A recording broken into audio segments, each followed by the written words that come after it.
주제 이제 전체 사회는 법무법인 광장에 김명종 변호사께서 진행을 하시고 준비하시겠습니다. 그럼 마이크를 넘기도록 하겠습니다.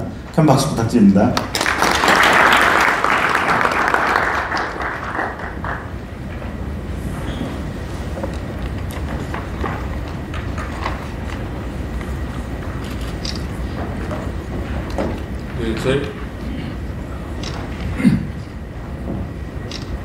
제1주제 사연을 맡은 김명종 변호사라고 합니다.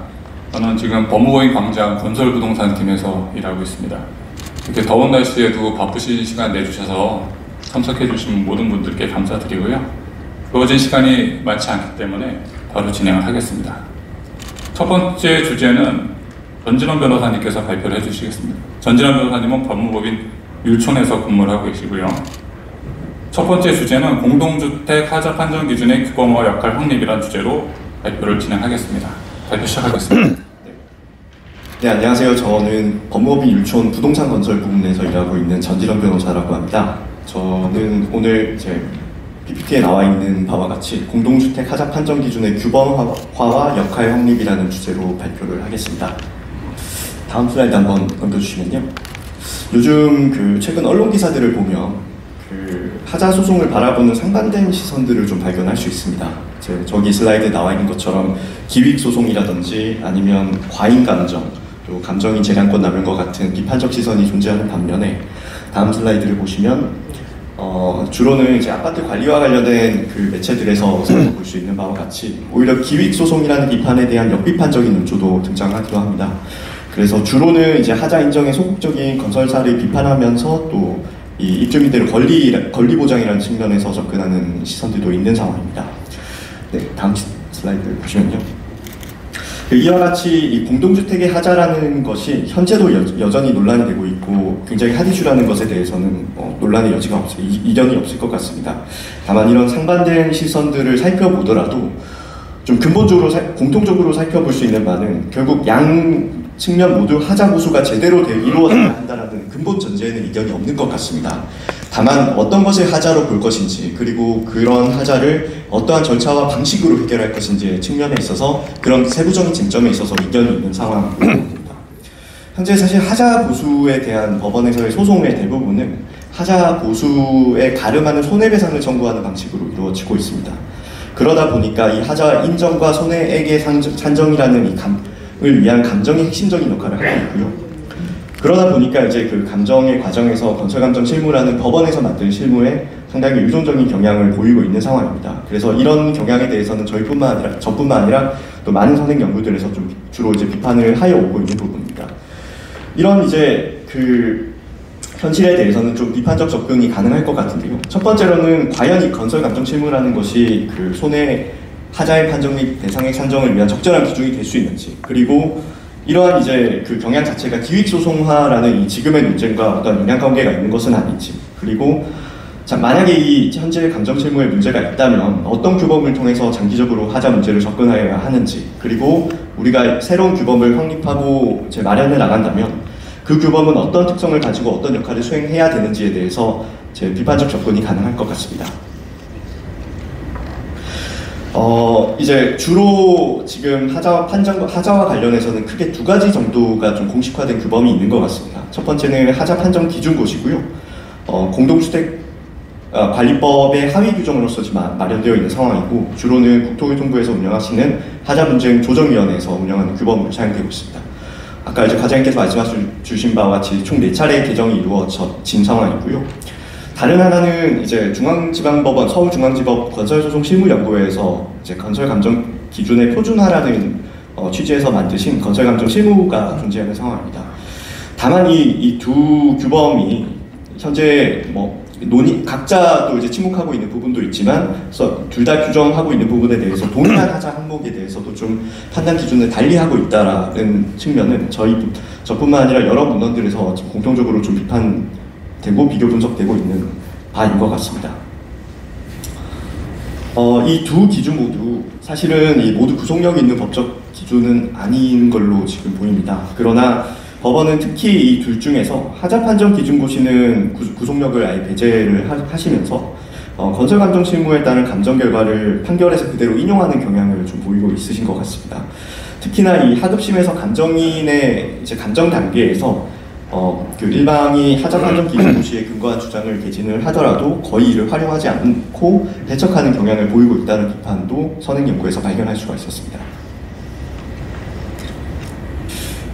이렇게 이제 구속력이 없다는 점에서 공통적이긴 한데요. 이게 법원이 받아들이지 않는 이상 사실 이 국토부에서 해서 운영하고 계신 하자 판정 기준 고시의 효용은 사실 필연적으로 감소할 수밖에 없습니다.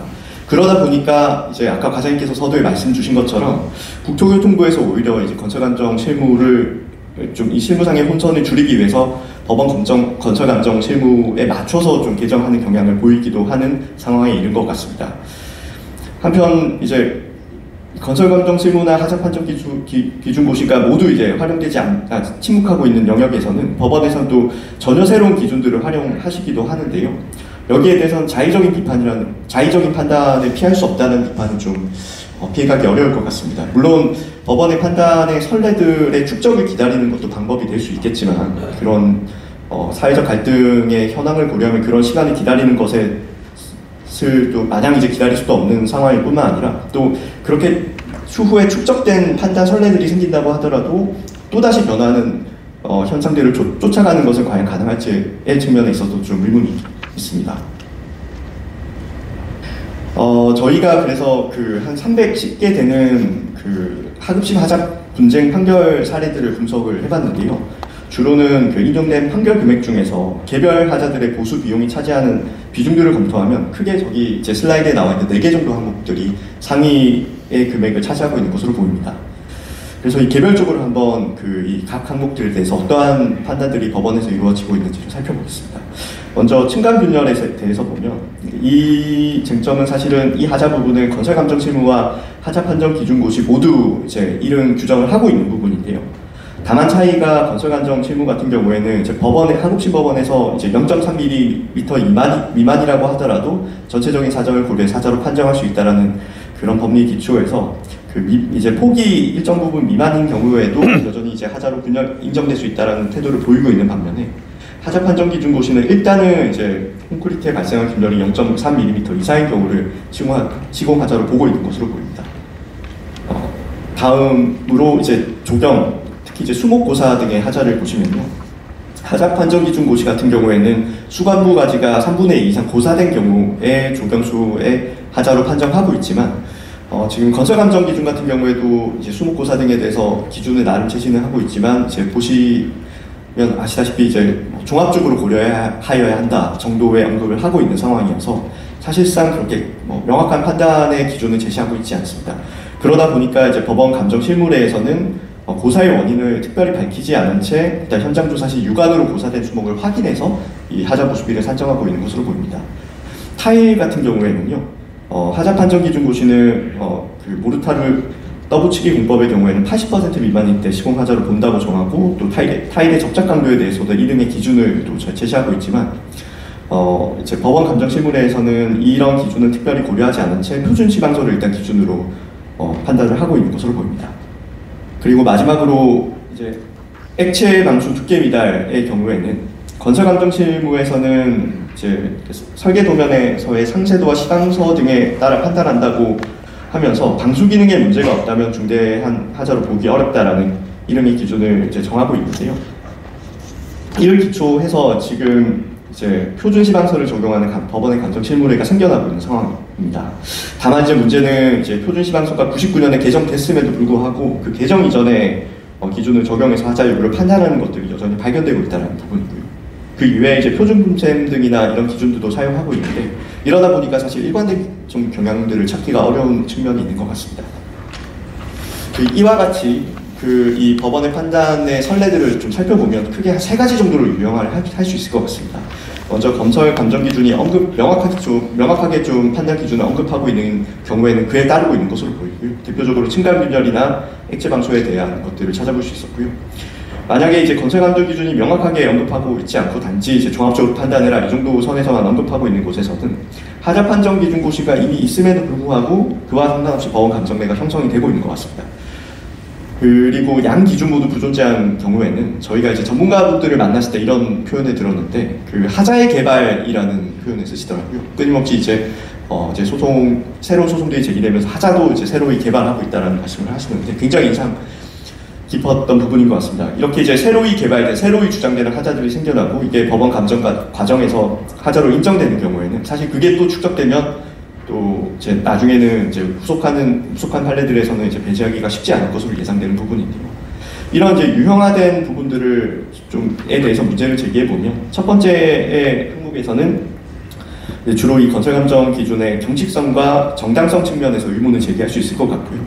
두 번째, 세 번째 측면의 유형화된 문제에서는 좀 불확실성이라는 키워드를 가지고 저희가 문제를 접근할 수 있을 것 같습니다. 그래서 이제 건설감정 실무의 경직성과 정당성 측면에서 비판적인 그 분석을 한번 해보면요. 일단은 이제 건설감정 실무는 지금 2010년 이후로는 개정이 이루어진 바가 없고 또 재검토 기한이 그 하자 판정 기준 고시 또는 훈련이나 예규와 달리 재검토 기한이 마련되어 있지 않고 또 의견을 수렴하는 공식적인 어떤 절차들이 사실 부존재한 것이 현실입니다. 물론 대법원이 하자의 인정 문제를 사실 판단의 문제로 보고 있기는 하지만 실질적으로 이제 특별한 사정이 없는 한 이 건설감정 기준이 통용될 수 있는 하나의 기준으로 받아들여질 수 있다라고 하시면서 사실상 이제 선행 연구들에서도 이러한 경향을 이제 준규범화되고 있는 것이 아니냐, 그리고 이를 통해서 하급시법원의 판단이 보수화되고 있는 것이 아니냐라는 비판들이 등장하고 있는 것으로 보입니다. 그리고 무엇보다도 이 건설감정 기준의 위주로 이 감정이 이루어지고 그런 감정 절차를 위주로 사건이 진행이 되다 보니까 주된 이 소송에서의 쟁점 자체가 개별 항목이 건설감정 실무를 따랐느냐 따르지 않았느냐, 그리고 그런 것들이 정당하냐 안 하냐, 이런 위주로 이제 쟁점이 고착화되는 문제들이 발생하는 것 같습니다. 이렇게 이제 이 부분으로 쟁점이 고착화되면 결국에는 이제 최근에 변화하는 기술적 검토 내용이라든지 변화하는 분쟁의 양상들을 적극적이고 전향적으로 받아들이는 것은 상당히 어려운 문제가 될 거고요. 그러다 보면 이제 결국 경직성뿐만 아니라 불확실성까지 모두를 증대시키는 문제를 야기하는 것으로 보입니다. 이제 불확실성이라 함은 결국 이제 건설 감정 실무에서 누락하고 있는 부분에 대해서 이제 여러 이제 다른 많은 기준들이 일관되지 않게 적용되고 있고 주장되고 있는 것들의 측면에서 불확실성이라는 이제 적극 비판을 해볼 수 있을 것 같고요. 경직성이라는 것은 이제 결국 종전의 법령이나 실무를 기준으로 계속 건설 감정 실무에서 이제 반영하고 있는 정도 수준에서만 계속해서 판단을 진행하고 있는 부분이 경직적이라고 비판을 할 수 있을 것 같습니다. 또 이러한 이제 경향 자체가 좀 기획 소송을 부추기는 원인이 될 수 있다라는 게 저희 생각인데요.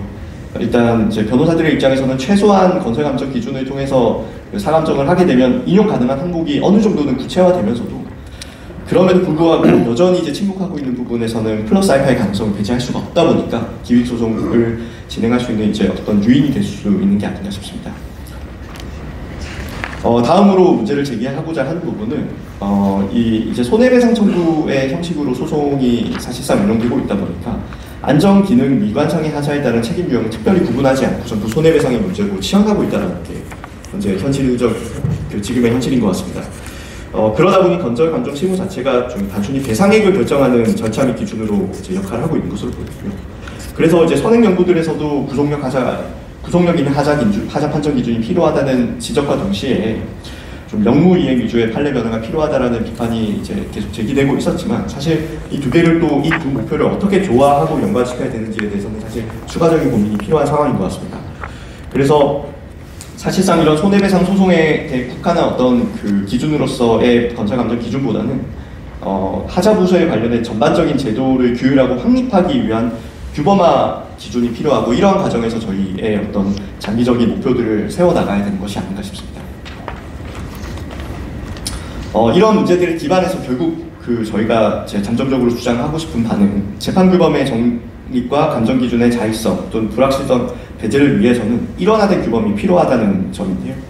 사실 이제 감정 결과의 사실적 영향력이 하자 소송에서 굉장히 크고 이 감정 결과가 도출된 다음에 사후적인 평가나 보완이 사실 실무상 상당히 어렵습니다. 감정보완 촉탁 신청을 해도 사실 받아들여지지 않는 경우들이 많고 그러다 보니까 사실은 이 감정 결과에 대한 피드백을 사후적으로 하기보다는 사전적으로 제대로 된 감정 결과가 먼저 도출될 수 있도록 가이드라인을 제시해주는 것으로 이루어져야 한다는 게 저희의 생각이고요. 그래서 이런 이제 견지에서 사실 이제 기존에도 판단 기준에 일원할 요청 같은 것들이 지속적으로 존재해 왔던 것이 아닌가 싶습니다.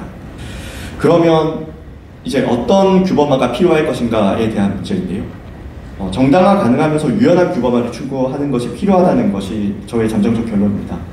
유연성의 측면에 있어서는 이 건설 기준의 발전이나 분쟁 양상을 추이를 적극적으로 반영할 수 있도록 재검토 기한 등을 통해서 유연하게 반영해 나가고, 그러면서 하자의 무분별한 확장을 막을 수 있도록 해준다는 측면에서 유연성을 추구할 수 있을 것 같고요. 그리고 정당화의 측면에서 본다면 법원이 이제 감정인의 자의적인 기준을 활용해서 하자를 판단하는 것을 막는다는 측면, 그리고 이 공동주택 하자에 관련된 청구권이나 그 집행에 관련해서 규범화된 기준을 통해서 이런 일관된 원칙을 이제 정해서 이행해 나간다는 측면에서 정당화 가능성을 찾을 수 있을 것 같습니다. 사실 저희 그 슬라이드에는 특별히 기재하지 않았는데 그 일부 문헌에서 보면 하자 청구권에 관련된 그 규범 자체를 공동주택관리법이 아닌 집합건물법으로 일어나야 된다는 주장도 사실 많이 제기되고 있는데요. 저는 사실 동의하지 않습니다. 기본적으로 법원에서 이 하자 소송에서 하자를 인정하는 기본적인 기준은 하자의 중대성이 1차적인 기준일 텐데요. 사실 그 중대성을 판단하는 기준이 여럿 있다고 하더라도 사실 이게 국민의 안전이나 건축물의 안전과 위해의 가능성에 대한 문제와 직결되어 있다는 부분은 부인하기 어렵습니다. 사실 이 하자 보수를 제외하고는 이미 우리나라의 전반적인 건축물의 어떤 그 각 사이클에서는 건축 경찰법적인 규범들이 다 작용을 하고 있습니다. 이제는 건축물의 철거와 관련해서도 철거에 관련된 특별법이 만들어져서 규율을 하고 있는 상황이고요. 그렇게 이제 이런 이제 추세들을 고려할 때 결국에는 이 하자 보수와 관련된 부분도 건축 경찰법의 영역에서 규율이 되어야 되고, 이런 의미에서 보면 공동주택관리법과 그 하위 규범인 하자 판정 기준 고시의 역할이 중요하지 않나라는 게 저희 생각입니다. 특히나 이제 여러 가지 이제 장점들이 있을 것 같고요. 특히나 유연하고 재검토가 끊임없이 이루어질 수 있다는 측면에서 장점이 있을 수 있을 것 같습니다. 다만 저도 이제 하자 판정 기준 고시가 만능이 될 수 있다는 주장을 하고 싶은 바는 아니고요. 이미 선행 연구들에서 이 각 개별적인 하자 판정 기준에 대해서는 좀 비판적인 견해들이 제시되고 있는 것도 사실이고요. 다만 이 유연한 규범화라는 측면에서 우리는 장기적으로 하자 판정 기준 고시를 활용할 수 있지 않을까라는 생각입니다. 그러나 이제 문제는 아까 말씀드린 것처럼 법원의 이 행정규칙 단계에 머무르고 있을 뿐만 아니라 다음 슬라이드 보시면 법원에서도 규범성을 인정하고 있지 않는다는 점이 이런 이제 하자 판정 기준 고시를 활용하는 데 문제점이 되고 있는 것이고요. 이제 다음 슬라이드 보시면 결국 이를 위해서는 이제 대외적 구속력을 부여하기 위한 고민들이 이제 진행될 필요가 있고, 현재 이제 입법적으로 준용할 수 있다라는 이제 문구가 들어가 있음에도 불구하고 여전히 규범력이 사실 의문인 상태이다 보니까 장기적으로는 그 하자 판정 기준 고시가 분쟁조정위원회에서만 사용되는 것이 아니라 전반적인 재판 규범으로서 활용될 수 있도록 관련 법 규범 자체를 이제 법령 자체를 개정해 나가는 방향으로 고민이 이루어져야 될 것 같습니다. 결론을 간단하게 요약해서 말씀드리겠습니다. 제가 살펴본 바와 같이 건설감정 실무는 그 경직성과 불확실성 모두에서 좀 문제가 되고 있는 상황이고, 그런 법원은 이제 하자 범위에 대한 교찰 없이 일단 모든 하자를 손해배상의 문제로 치환하고 있는 경향을 보이고 있다는 게 문제인 것 같습니다. 이를 위해서는 이제 정당화 가능하고 유연한 방향으로 이 하자 판단 기준을 규범화해 나가는 것이 필요한 상황이고요. 이를 위해서는 현재 이 경찰법적인 영역에서 기능하고 있는 공동주택관리법을 개정해서 지금에 있는 고시의 법규성을 확보하면서 장기적으로는 이 건축물의 안전과 위해 방지라는 그 경찰법적 관점에서 이 문제를 접근하고 관련된 규범들 역할들을 재정립해 나가는 게 필요할 것 같습니다. 네, 제 발표는 이만 마치겠습니다. 감사합니다. 전 변호사님 감사합니다. 처음에 전 변호사님 발표문 보고 제목을 봤을 때 공동주택 하자 판정의 규범화 역할 정리, 그래서 일반적인 하자 판정 기준이라는 의미로 처음에 이해를 했었거든요. 그리고 뒤에 부제로 정하신 건설감정 실무의 내용과 현황에 대한 비판적 검토를 중심으로 이 부분도 일반적인 건설감정 실무의 내용인가라는 오해를 했었는데, 말씀을 듣고 보면 결국 어떻게 보면 지금 약간의 생략이 있었던 것 같은데, 서울중앙지법원에서 발간한 건설감정 실무에 대한 비판적 검토를 중심으로 하신 것 같고, 앞에 있는 말씀에서는 결국은 일반적인 의미에서의 하자 판정 기준에 대한 규범화라는 것이 주제이기도 하신데, 어떻게 보시면 어떻게 보면 국토교통부 고시인 하자 판정 기준의 고시, 하자 판정 기준 고시에 대한 규범화를 아마 목표로 하신 게 아닌가 그런 발표를 이해를 했습니다. 발표 감사합니다. 그 다음에 토론은 김민영 변호사님께서 맡아주시겠습니다. 저 조금 말씀을 드리면 김민영 변호사님은 사후연수원을 42기로 수료하시고 현재 법무법인 현 건설부동산 그룹에서 파트너 변호사로 근무하고 계십니다. 토론 부탁드립니다. 예. 반갑습니다. 법무법인은 건설부동산그룹의 김민영 변호사입니다. 일단 발제해주신 주제에 대해서 충분히 공감하는 바이고, 물론 최근에 판례들도 반복되는 하자 부분들에 대해서는 일정 부분 좀 결론에 있어서 기준이 수렴해가는 방향에 있는 것으로는 보입니다. 다만 이제 현재 발전돼 가고 있는 건설 공법의 그 방향성에 비추어서는 이제 뒤늦게 따라오는 어떤 기술적인 부분을 못 따라오는 그런 부분들은 어느 정도 있는 것 같고, 그래서 타자 판정 기준 고시를 규범화해서 좀 더 선행적으로 이제 판단을 받게 할 수 있는 기준을 정립하는 것에 대해서는 긍정적인 방향이라고 생각을 합니다. 그래서 사실 소송으로 판단을 해서 판례들을 누적해서 수렴을 해가다 보면 항소나 상고를 거쳐서 불필요한 법률 비용이 발생을 하고 이자 비용들도 발생을 하다 보니 좀 낭비적인 측면이 있는데, 이런 부분들을 선행적으로 당겨서 기준을 정확하게 정립을 하고 그에 따라 다툼의 소지가 적은 판결들을 이제 양산하게 되면 이제 그런 비용들을 줄일 수 있지 않나. 그래서 사회 전체적으로도 비용 절감을 이끌 수 있고 긍정적으로 갈 수 있다라고 생각을 합니다. 그리고 아까 손해배상으로 치중되어 있는 부분이 좀 문제인 것 같다고 말씀을 주셨는데, 방향성에 대해서 공감을 합니다. 다만 이제 타자 보수에 초점을 둘 경우에 이제 보수 행위가 어떤 경우에 완료가 됐다라고 볼 건지에 대해서 또 다툼의 소지가 있을 것 같고, 보수를 하라고 했는데 어느 정도 공사를 완료를 하면 보수가 완료가 된 거냐,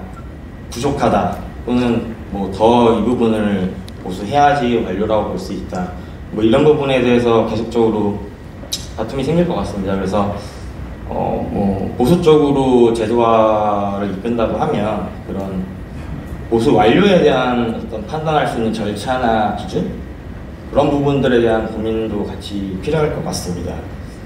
그리고 일단 저는 제 생각은 이렇고요. 혹시 다른 질문이나 의견 있으시면 말씀 주시면 말씀 부탁드리겠습니다.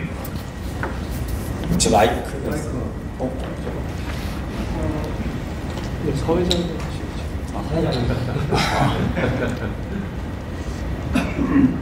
이제 저희가 사실은 오늘 여기 이제 프레센터를 대관을 하면서 이게 딱 2시간으로 한정이 되어 있습니다. 한정이 되어 있어가지고 페널티가 저희 학교에서 부담하기엔 큰 페널티라서 딱 시간에 맞춰서 이제 끝내야 되는 상황입니다. 그래서 네, 한 분 그래서 마이크도 준비가 안 돼서 좀 죄송스러운데 육성으로 좀 부탁드리겠습니다. 저는 국가기업금 대표였습니다. 노승입니다. 들으면서 제가 법규가 600개 넘는 법규였는데 이런 하다에 관한 법규 없다는 걸 제가 놀랐습니다. 제가 건설에서 강의를 한 30년 했는데 하다에 대한 법규 없다는 걸 놀랐고요. 그 다음에 이제 판사가 건설 감정 실무를 참가한다는 게 또 놀랐습니다. 행정규칙도 참가도 별로 없고 판례 참가도 이 자체가 놀란 것이 기본법 없다는 게 자체는 문제가 심각한 겁니다. 이건 뭐냐면 판사의 자기 판결에 의존한다는 거고요. 이것은 결국 피해는 건설사와 입주자가 필요합니다. 그리고 특히 약자가 친다는 이게 부분들이. 그래서 이제 앞으로는 법원의 변화에 따른 법원의 판결에 의존하지 말고, 왜냐하면 사회갈등이 더 추가되거든요. 그래서 건설 지식은 건설사와 건축사와 기술사가 더 많이 가르치면 누구보다도 법원보다도 변호사보다도. 그러니까 저는 이제 반드시 말씀드린 것은 법이 되어야 됩니다. 이에 관한 법이 건설사는 기본법에 들어가든지 개정해서 들어가든지 아니면 주택법과 공동주택법과 개정해서 들어가든지, 아니 별도로 공동주택 건설하자 기준법을 제정해야 됩니다. 어디서? 국회에서. 국회의원들은 뭐합니까? 이런 거 안 하고요. 정말 놀랐습니다. 오늘 좀 반영기를 부탁드립니다. 감사합니다. 네, 말씀 감사합니다. 사실은 지금 너무 잘 말씀을 해주셨는데 저희가 지금 연구하고 고민하고 있는 부분도 어떤 그 명확하지 않은 기준들을 구속력 있는 규범화를 위한 그런 고민이라고 생각해 주시면 될 것 같습니다. 일단 아까 그 토론자께서 말씀하신 부분에 대해서 발표자께서 조금 더 말씀해 주시면 좋을 것 같습니다. 그 이제 말씀하셨던 부분 중에서 이제 보수를 완료하면 그걸 이제 어떻게 사후적으로 통제해 나갈 것인가, 이제 그 규율해 나갈 것인가의 부분도 차츰 이제 고민을 해 나가야 될 부분. 저는 그래서 사실은 이게 법원의 소송 절차에 의해서 진행되는 것 자체가 근본적으로 이런 이제 사후 관리 측면에 있어서 바람직한가에 대해서 의문이 있습니다. 이게 기본적으로 많이들 의문을 제기하시는 부분이 하자 보수에 가름하는 손해를 배상하면 그걸로 과연 진짜 하자 보수에 사용하는지에 대해서도 상당히 의문이 있을 뿐만 아니라, 사실 이 아파트 하자라는 부분은 굉장히 기술적이긴 하지만 또 한편으로 보면 상당히 표준화할 수 있는 절차들이거든요.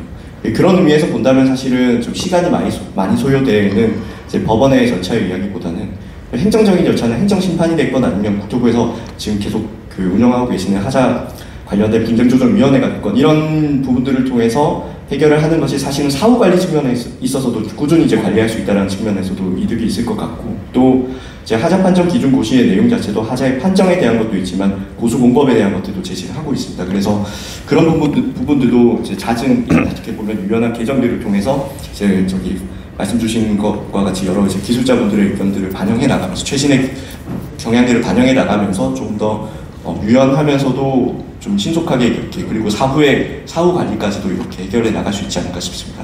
네.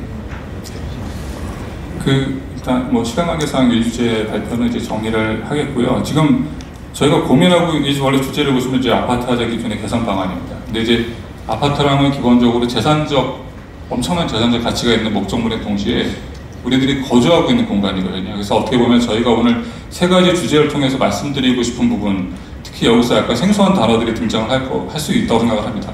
공법이라는 단어가 등장하고요. 경찰행정법이라는 단어가 등장을 하는데 어떻게 보면은 규범화를 통해서 이 부분에 대한 민사적인 손해배상이 아닌 다른 방법에 대한 규범화의 어떤 목적을 가지고 이 주제, 세 가지 주제를 지금 진행한다는 점을 좀 더 말씀드리고 싶습니다. 일단 1주제 발표는 마치겠습니다.